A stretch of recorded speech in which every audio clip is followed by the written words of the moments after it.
Live from downtown Detroit, home of WDIV and Click on Detroit, Local 4 News at 11 starts now. Imagine being thrown into the lion's den and they close the door and they tell you got to find your way out. That's what it was like.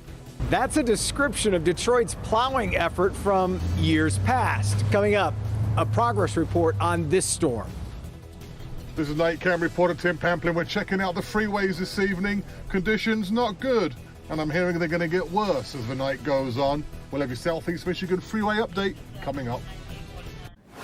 Okay, Tim, but we begin with temperatures dropping below zero overnight with even more snow just around the corner here. Let's head into Bend. We just finished digging out. Now here comes a lot of cold and more snow too.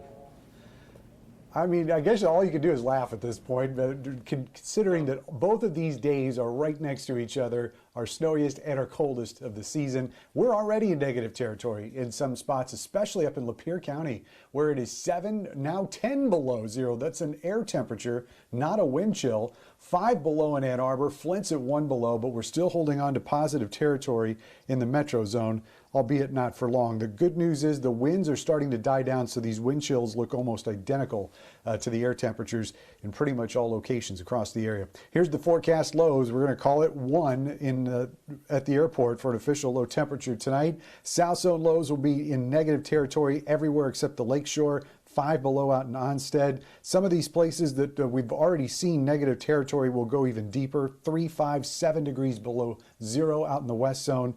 And in our north zone, a lot of below zero temperatures. In fact, probably close to 10 below. Obviously, we're there in Lapeer right now. Should be able to hold on to zero out towards the lakeshore. We'll see plenty of sunshine tomorrow. Temperatures going from 1 to 20 in the afternoon. And our next system is just around the corner. It takes a very similar track to what we just saw. We'll tell you how much snow to expect on Thursday in just a few minutes, guys. Okay, Ben, thank you. The city of Detroit is about 17 hours into its efforts to get all of the main roads and residential streets cleared after getting about 7.5 inches of snow. Jason Colthorpe is live in Southwest Detroit tonight with a progress report for us. Jason, how are we looking? About 7 hours to go, Kim. Not bad. And a few things we've seen. I can tell you drivers are working feverishly. The plow driver we talked to barely had time for our interview. And of the streets that have been cleared, they are still very slick and a little messy because remember, this is not a curb to curb plow. And there are still plenty of streets to go. Just look at the one that we're on right now. Still a lot of heavy snow. And of course, they have to deal with a lot of cars that haven't been moved off the street. So a lot of work to go. The plows are out. We get a lot of thumbs up. The citizens love getting the streets plowed. And they're a welcome sight, even when things don't go exactly as planned. Worst part is the people plow their driveway, especially the senior citizens. And then you come back with the plow and you gotta open the street up and you push it right back in. It's 2,500 miles or so of Detroit roads that 4 plow companies are trying to get mostly cleared by 6 a.m. Wednesday. So if your street has not been plowed just yet, just hang tight. Someone will get to you. On pace is one thing, the quality of the effort is another. But at this point, I give them a C+. Jeff is like many Detroiters, working into the darkness to get his driveway cleared. Compared to what they used to be a flat-out E. He's seen improvement over the years in the city's effort. They plow you in, and you'd have to get up and try to tunnel your way to your employment. But he'd still like to see a little more than the 16-foot wide path cleared down the middle of residential streets. It can be done better, and I understand the budgets and the whole nine, but it can be done a little better. Meantime, downtown tonight at Campus Martius, where there's no place to hide those snow piles, backhoes and semis are hauling them away. Yeah, a lot of action. Sorry, just staying warm during this live shot. By the way, that was me helping a car move that got stuck right here. So a lot of slick spots. In fact, that plow driver we talked to said not only is he plowing roads, he's jumping out occasionally to help push cars that have been stuck, to help people dig out of their driveways, et cetera, et cetera. Reporting live, just barely. Jason Colthorpe, Local 4. Before you go, Jason, I'm just curious, if somebody's street was missed, they can report it, correct? Absolutely. They can use the Detroit Improve app. You can go there, and if you're not tech savvy, call 313-224 3901, but not wait until 6 a.m. tomorrow morning. That's when they expect to have everything done. Sure. Okay. Jason, thank you. Well, with temperatures dropping, ice is now becoming a big concern for drivers. So let's check in with Tim Pamplin on what the conditions look like on the roads right now. Tim. We start our tour of the freeway system along I-94 westbound near Oakwood. A single vehicle spin out. Here's the deal. You're driving along. The freeway here is perfectly dry. Look to the left, right there. Snow covered and icy. And that is how it is around town. Take a look at this video. You're going along just fine. This car comes in. He has to slam on the brakes, get right in front of me because look, that left-hand lane is now snow covered. Spin outs all around town this evening. There are patches of ice forming as today's sun and salt has done its job. It's melting the snow, creating water, which is now freezing. Back out here, this is along northbound 75 near 375. Very dangerous, this one. A fuel tanker lost control, hit the wall. It's got a little leak, just a small leak. Firefighters are on the scene. Be careful if you're out and about tonight and also tomorrow morning. Best for scene with the night cam. Tim Pamplin, Local 4. You got it all right, Tim.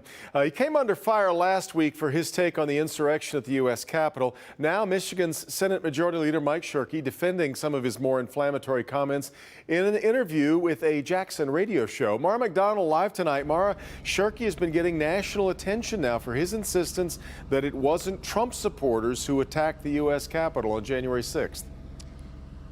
The kind of national attention that I don't think anyone particularly wants, Devin. And yes, Shirkey on this show today made it clear he really does stand by the statements that he made. Take a look. Appearing on WKHM's Greg O'Connor show, Shirkey makes it clear what he means when he talks about hoax. The attack was very real. President Trump could and should have acted sooner and more forcibly even to call off an attack. But he did not cause the attack. That's the narrative I was referring to when I said hoax. He says he stands by what he told a group of Hillsdale County Republicans in a diner who taped him and put it up on YouTube. President Trump lost Michigan. There was no voter fraud. The election was not stolen. But and Trump didn't lose Michigan and Wayne County, which is what people want to believe. He lost it outstate. Kent County, Oakland County, other places. Now, we do have some things that we need to address because it was a little too loose. Too many dead people voted, and there was too much confusion at absentee counting board. And on his usage of the word spanking when he told those Hillsdale Republicans he and the Republican caucus had spanked the governor on the budget and her appointee approval process, which has some calling him a misogynist. I've had firsthand experience over this past week with a regular spanking by the media, Greg. Back here live, as far as Shirkey's allegation goes that, too many dead people voted, that's something new. We didn't hear that in that taped conversation that made it onto YouTube. And that is also something that certainly the Secretary of State says didn't happen here. We're live in Troy tonight. I'm Mara McDonald, Local 4. The audit last week, Mara, showed us that things were pretty much right on the money in Michigan. All right, Mara. Well, the average number of daily coronavirus cases in America now at its lowest number since mid-October. Here at home, the state says 90 cases of the COVID variant have been found at Bellamy Creek Correctional Facility. That's in Ionia. The state is also waiting on results of more than 100 other lab tests from the prison. Now, overall, the state is reporting 775 new cases of the virus over the past 24 hours. That along with 19 more lives lost to COVID. A big announcement from the White House with the Biden administration increasing weekly vaccine shipments sent to the states to 13.5 million doses. That is a 57% increase since Biden took office. White House is also doubling shipments to local pharmacies as the vaccine rollout ramps up there. However, Dr. Fauci says the general public may not have access to vaccines until May or June. So when you hear about how long it's going to take to get the overwhelming proportion of the population vaccinated, I don't think anybody disagrees that that's going to be well to the end of the summer and we get in the early fall. And more than 39 million Americans have now received at least one dose of the vaccine. A long way to go. The Oakland County prosecutor announces nearly 24 people convicted of murder as juveniles may be eligible for parole. Karen McDonald says her office reviewed 27 cases where a juvenile was sentenced to life in prison without parole, some of the cases going back decades. The review found 22 people eligible for a chance at resentencing, leaving them eventually eligible for parole. The owner of the Penobscot building, Canadian billionaire Andreas Apostolopoulos, has died. Back in 2009, Apostolopoulos made headlines when he bought the Pontiac Silverdome for a little more than $500,000. In 2012, he purchased the Penobscot building for the cost of about $4 a square foot in foreclosure. He died yesterday at his home in Toronto. He was just 69 years old. Still ahead, it's being called one of the worst blunders in banking history. A simple mistake that led to $500 million in losses coming up. And he voted to acquit former President Trump before then, blasting him on the Senate floor. How Trump is now responding to his former ally, Senate Republican leader Mitch McConnell. But first, a state trooper chases after a hit-and-run driver during last night's heavy snowfall. We'll have that next.